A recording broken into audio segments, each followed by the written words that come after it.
Hello, I'm Potter. I play in Stand Atlantic. I'll be taking you through some of our gear today. We're playing in Chicago today. This is my main guitar that I travel with pretty much. We take it everywhere we go. We tour the same guitars, same free guitars everywhere we play, overseas and that. It's a 2021 US Fender Telecaster Deluxe. I got it because I like that it's got the coil splits in each of the pickups. It just gives you heaps of variety. And I installed the Nevertune on mine because I love these things, and I'm very bad because I kind of thrash my guitar around so much on stage. It was going out of tune like crazy, so one of these bad boys in there, and I haven't had that problem since, so it's been good. So most of it's like just a standard kind of humbucker bridge setup through most of the set.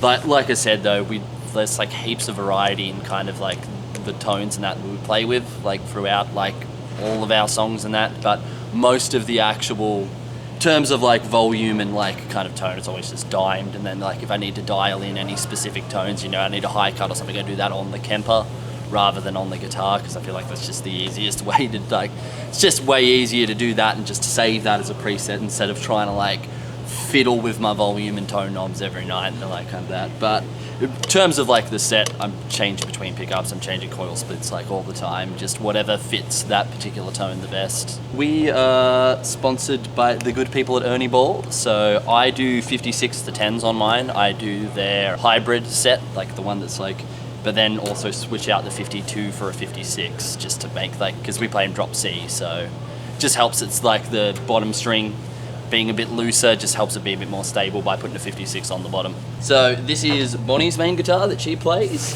It's a Fender 2021 US Stratocaster. We got both of these guitars that were given to us by Fender, part of the Fender Next program, so shout out Fender, it was very good of them.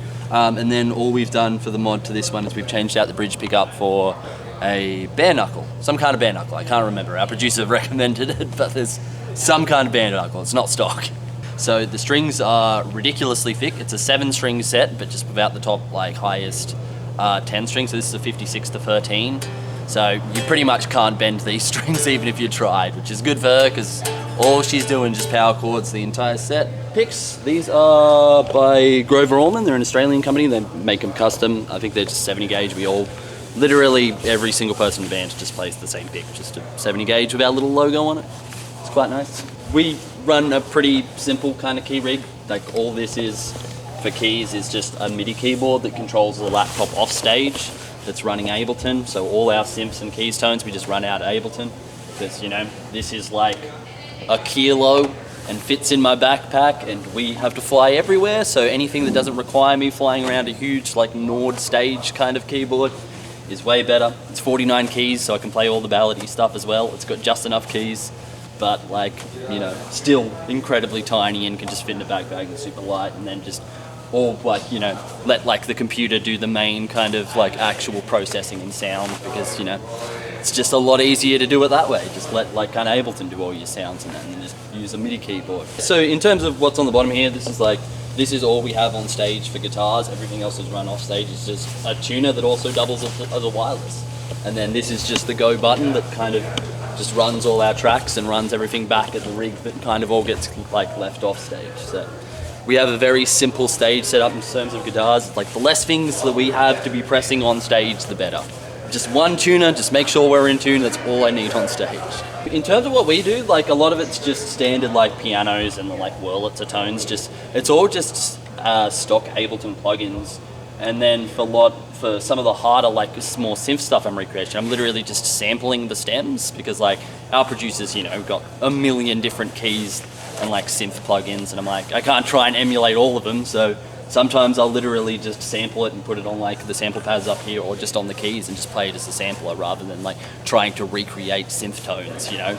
Spending hours and hours trying to emulate a synth tone that I don't have the right plugin for. Just cut up the actual original stem and just play it as samples. You know? This is the big power rack. This is where everything that like actual like processing and anything that happens in our kind of live show all goes on here.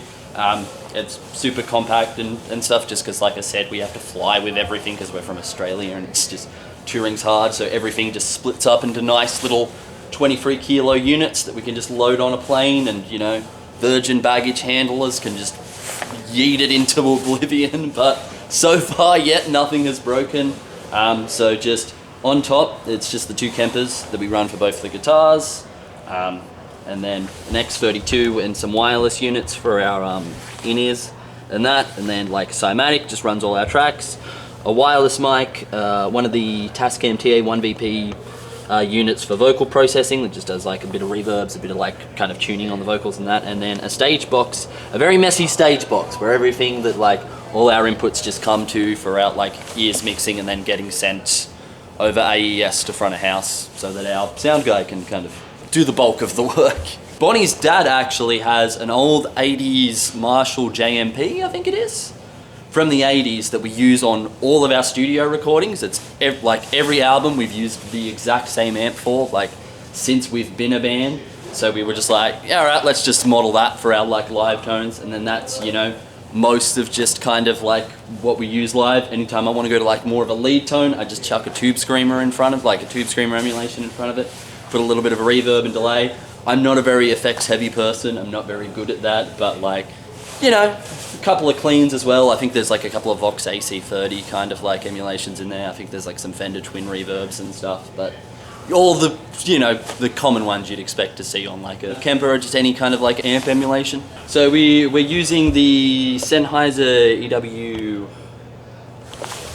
the G4s, I think. I can't actually remember for the actual like pack and in-ears, and then our actual in-ears, we all just use Jerry Harvey now.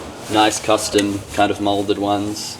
You know, I think we're all on the 16 V2s. So, you know, they make them custom. They're really nice. JH, they've also endorsement, so shout out to them as well.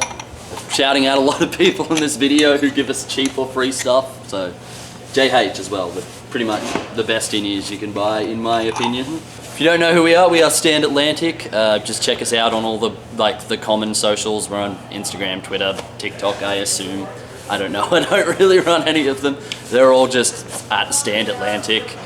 We have a new single, Killer, that came out like about a month ago. So if you that's the newest one we're trying to push. So it's doing pretty well so far. So if you want to check that out, that's on YouTube, Spotify, all that. And yeah, thanks for hanging.